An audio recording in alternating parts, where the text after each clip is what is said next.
తెలంగాణ ముఖ్యమంత్రి రేవంత్ రెడ్డి శాసనసభ వేదికగా జర్నలిస్టులు ఎవరో జర్నలిస్టు కాని వాళ్ళు ఎవరో తేల్చండి అన్నాడు.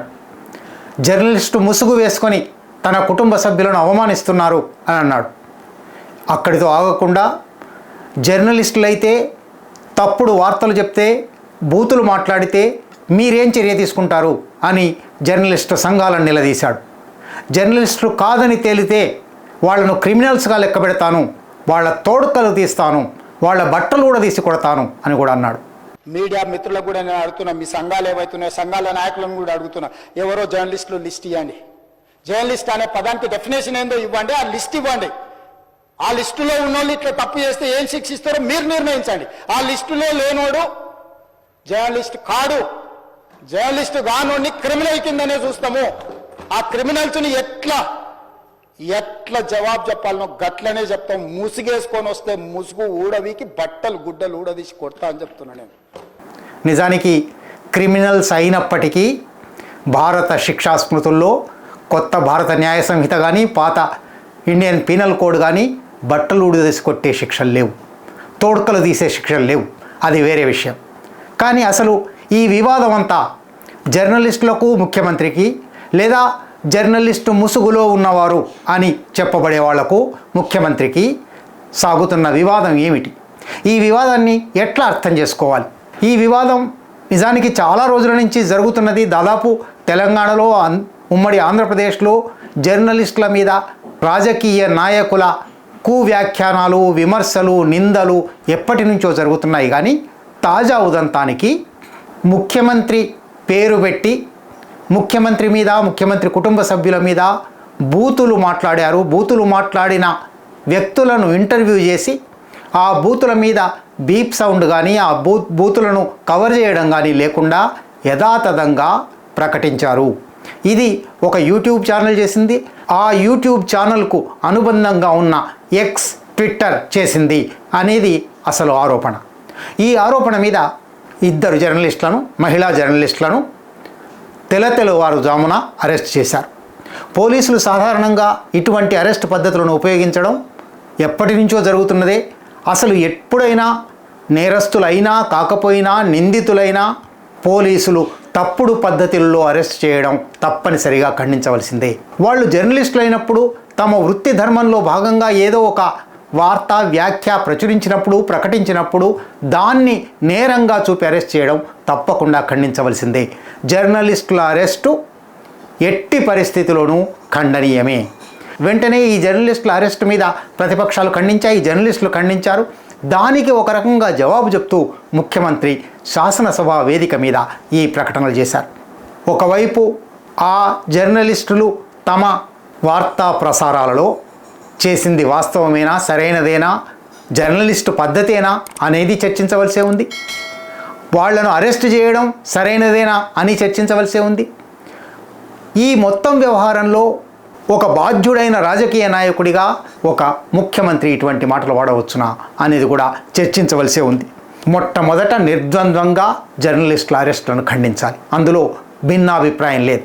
ఎందువలనంటే జర్నలిస్టులకేమీ కొమ్ములు ఉన్నాయని కాదు, జర్నలిస్టులకేమీ అదనపు హక్కులు ఉన్నాయని కాదు. జర్నలిస్టులు రాజ్యాంగం హామీ పడిన, అధికరణం 19 ప్రకారం హామీ పడిన భావ ప్రకటన స్వేచ్ఛను వినియోగంలోకి తెచ్చే సాధనాలు, వాహికలు. ఈ భావ ప్రకటన స్వేచ్ఛ కేవలం జర్నలిస్టులది కాదు, జర్నలిస్టుల కోసం కాదు. భావ ప్రకటన స్వేచ్ఛ అనేది ప్రజలందరిది. ప్రజలందరికీ తమ భావాలు వ్యక్తీకరించే, ప్రకటించే స్వేచ్ఛ ఉంది.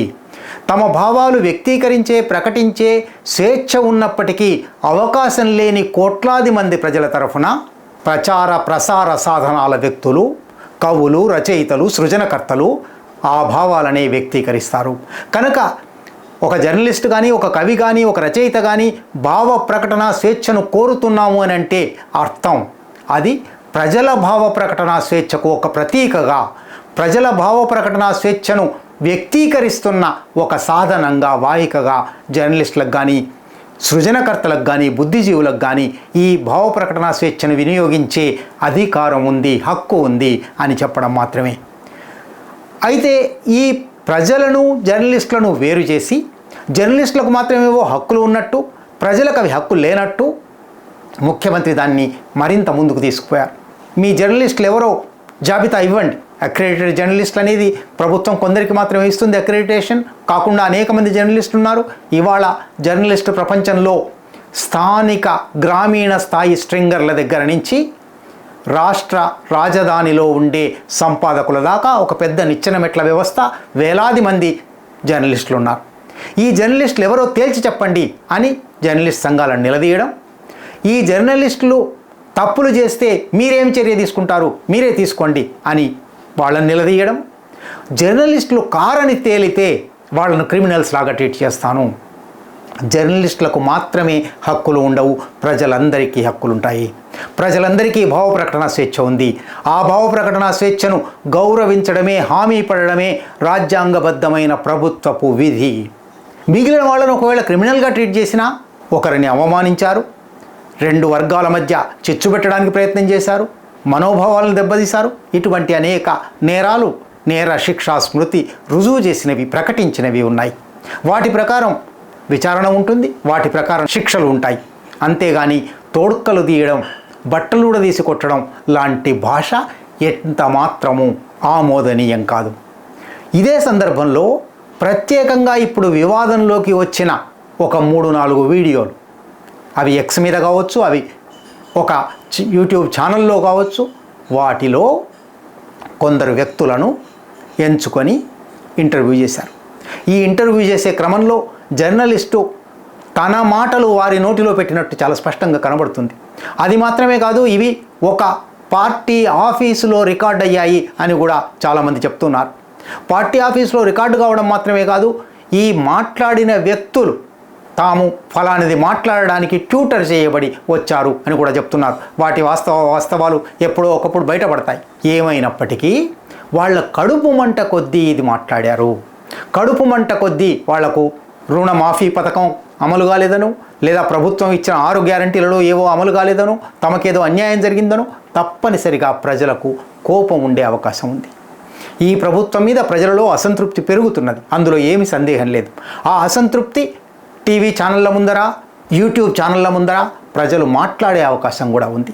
అయితే పత్రికా సంప్రదాయాలు, ప్రసార సాధనాల సంప్రదాయాలు ఇంతవరకు అవతలి వాళ్ళు అసభ్యమైన మాటలు మాట్లాడినా ఆ అసభ్యమైన మాటలను సభ్యమైన భాషలో రాయడం, ఇది పత్రికలు దశాబ్దాల పాటు పాటించాయి. అంతకుముందు కూడా అసభ్యంగా మాట్లాడిన వాళ్ళు ఉన్నారు, మర్యాదపూర్వకం కాని మాటలు వాడిన వాళ్ళు ఉన్నారు.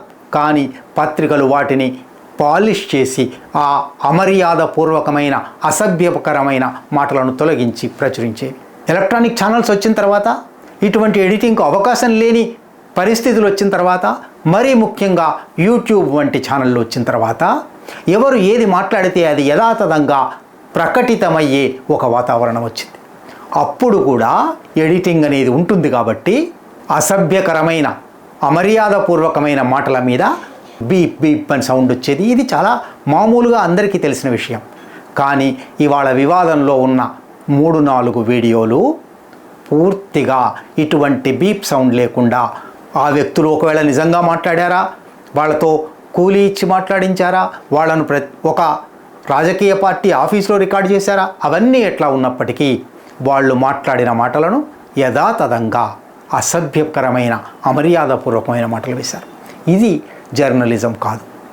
అయితే ఇది జర్నలిజం కాదు అనే పేరుతో జర్నలిజం మీద, భావ ప్రకటన మీద దాడి జరగడం అనేది మరొక కొస.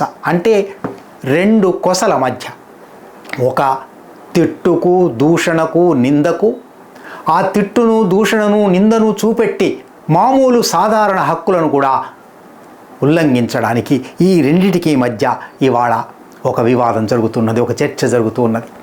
ఈ సందర్భంలోనే ఇది జర్నలిజం కాదు, ఖచ్చితంగా ఇది జర్నలిజం పేరుతో ఉండడానికి వీల్లేదు, జర్నలిజం అనేది ముసుగంటామా కాదా వేరే చర్చ, కానీ ఇది జర్నలిజం కాదు, ఇటువంటి పని చేసి ఉండవలసింది కాదు అని అంటూనే, అది జర్నలిజం అయినా కాకపోయినా అది ఒక భావ ప్రకటన కాబట్టి ఆ భావ ప్రకటన మీద ఇటువంటి తీవ్రమైన చర్యలు, కాని కాలంలో అరెస్టులు, అనవసరమైన కేసులు కూడా ఉండకూడదు.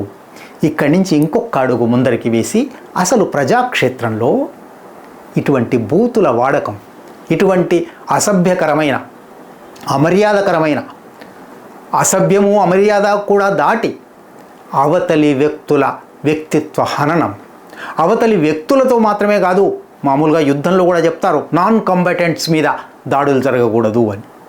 అవతలి వ్యక్తి మీద మాత్రమే కాకుండా అవతలి వ్యక్తి చేసిన పనులతో ఏ సంబంధము లేని వాళ్ళ కుటుంబ సభ్యులను కూడా లాగి వాళ్ళ మీద కూడా బూతుల ప్రయోగం, ఇది ఎవరు మొదలుపెట్టారు అని చరిత్ర తవ్వకంలోకి పోవచ్చు, కానీ అన్ని పార్టీలు వాడుతున్నాయి. ప్రజాక్షేత్రంలో ఉన్న దాదాపు ప్రతి ఒక్కరూ ఈ పని చేస్తూ ఉన్నారు. అంటే సామాజిక విలువలే దిగజారుడు విలువలుగా మారాయి. ఈ దిగజారుడును అరికట్టకుండా ఒకళ్ళను అరెస్ట్ చేయడమో లేదా ఒకళ్ళ గురించి శాసనసభ వేదిక మీద నుంచి చాలా దుర్భాషలాడడమో దీనివల్ల ప్రయోజనం లేదు. సమాజంలో ప్రతి ఒక్కరూ సామాజిక క్షేత్రంలో, ప్రజాక్షేత్రంలో ఇటువంటి అసభ్యకరమైన, అమర్యాదకరమైన, వ్యక్తిత్వ హననంకి దారితీసే సంబంధం లేని వ్యక్తులను లాగే వివాదాలు ఎందుకు సాగుతున్నాయి, వీటిని ఎట్లా అరికట్టడం అని ఆలోచించినప్పుడు మాత్రమే జర్నలిజము బతికి బట్టగడుతుంది. జర్నలిజం మీద శిక్షలు విధించే అధికారం ఉన్న రాజ్యాంగ వ్యవస్థలు తమ విధి బాధ్యతలను తెలుసుకుంటాయి. ఈ పని జరగనంత వరకు, అంటే ఇది కేవలం ఒక యూట్యూబ్ ఛానల్ లేదా ఒక ముఖ్యమంత్రి వ్యవహారం కాదు, మొత్తంగా సామాజిక విలువలలో జరగవలసిన చర్చకు ఒక వ్యక్తి మీద ఎంత తీవ్రమైన విమర్శ అయినా చేయవచ్చు, కానీ ఆ విమర్శకు ఒక పరిమితులు, ఒక హద్దులు ఉంటాయా లేదా, మర్యాద ఉంటుందా లేదా, సంప్రదాయం ఉంటుందా లేదా అని ఇప్పుడు చర్చించవలసి ఉంది.